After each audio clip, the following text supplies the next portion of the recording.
आज हम Steve jobs की जो कोटेशंस हैं उनके थ्रू उनकी थॉट प्रोसेस को समझने की कोशिश करेंगे। तो उनका जो पहला कोट है वो है, you can't connect the dots looking forward,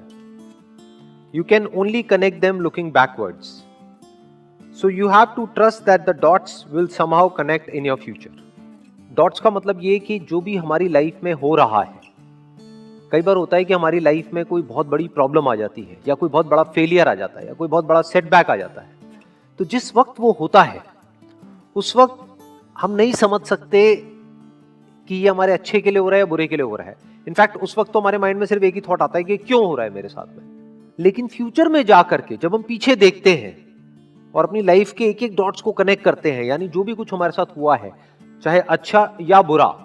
तो उस सब का मतलब समझ आने लग जाता है। So you have to trust that the dots will somehow connect in your future. तो अंदर हमारे एक ट्रस्ट होना चाहिए, फेथ होना चाहिए, विश्वास होना चाहिए कि आज जो भी कुछ मेरी लाइफ में हो रहा है वो सब बेमतलब नहीं है, वो बेवजह नहीं है, उसके पीछे कोई ना कोई वजह है। वो वजह आज नहीं समझ आ रही है लेकिन फ्यूचर में कभी ना कभी समझ आ जाएगी, और जब समझ आएगा तो एक एक चीज जो हुई है हमारी लाइफ में उसका मतलब हमको समझ आने लग जाएगा।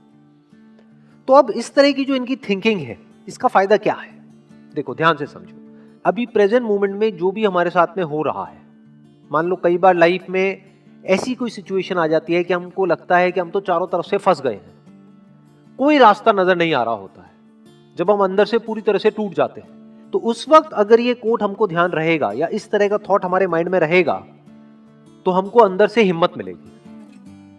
हमको ये विश्वास होगा कि अभी मेरे साथ में कुछ बहुत गलत हो रहा है, इसमें कोई डाउट नहीं है। सोचा था ये करके कुछ अच्छा होगा लेकिन अभी कुछ बहुत ही बुरा हो रहा है, तो मुझे हिम्मत नहीं हारनी है, क्योंकि पास्ट में भी ऐसा मेरे साथ लाइफ में कई बार हुआ है। सोचा था फॉर एग्जांपल कि इस कॉलेज में एडमिशन हो जाएगा तो पता नहीं क्या हो जाएगा, नहीं हुआ, लेकिन फ्यूचर में जाकर के समझ आएगा अच्छा हुआ, नहीं हुआ।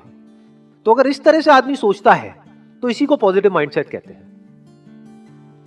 इसको आप कह सकते हो कि उस बंदे की सोच सही डायरेक्शन में जा रही है, क्योंकि चाहे तो हम ऐसे भी कनेक्ट कर सकते हैं कि देखो मेरे साथ में इतना बुरा हुआ, इतना बुरा हुआ, इतना बुरा हुआ, इतना बुरा हुआ, इस वजह से आज मेरे साथ इतना बुरा हो रहा है। ये भी एक नजर हो सकती है,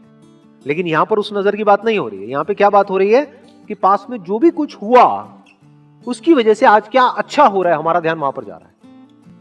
मान लो अगर आज अच्छा नहीं भी हो रहा है तो जो भी कुछ हुआ या जो भी कुछ हो रहा है उसकी वजह से फ्यूचर में कुछ ना कुछ हमारे साथ अच्छा होने वाला है, वहां पर हमारा ध्यान जा रहा है। जैसे ये जो एग्जाम्पल आया है, ये जो स्टीव जॉब्स ने जिस कॉन्टेक्स्ट में कहा था, he was in one of the best colleges in the world, और उन्होंने बीच में ही छोड़ दिया और क्या किया, जाकर के कैलीग्राफी की क्लासेस अटेंड करी, जो उस वक्त उनको समझ नहीं आया कि क्या रीजन था। लेकिन उसके बहुत साल बाद जाकर के जब उन्होंने अपना पहला मैकिन्टोश बनाया, तब उसमें जो फॉन्ट्स थे उसकी जो इंस्पिरेशन है वो उनको मिली उन कैलीग्राफी क्लासेस की वजह से। और फॉन्ट्स ने एक बहुत बड़ा रोल प्ले किया था कंप्यूटर्स में। तो सोचो, सोचने में कितनी छोटी सी चीज है, देखने में कितनी छोटी सी चीज है, कैलीग्राफी क्लासेस, लेकिन उसका कितना बड़ा इंपैक्ट आया, सिर्फ उनकी अपनी लाइफ पर नहीं, पूरी की पूरी दुनिया पर। तो मतलब क्या कि जिस वक्त वो क्लासेस अटेंड कर रहे थे उस वक्त उनको नहीं पता था उसकी वजह से क्या होने वाला है, लेकिन फ्यूचर में जाकर के वो समझ आ गया पीछे देख करके कि वो जो मैंने किया वो बेवजह नहीं था, वो बेकार नहीं था, उसके पीछे बहुत बड़ी वजह थी।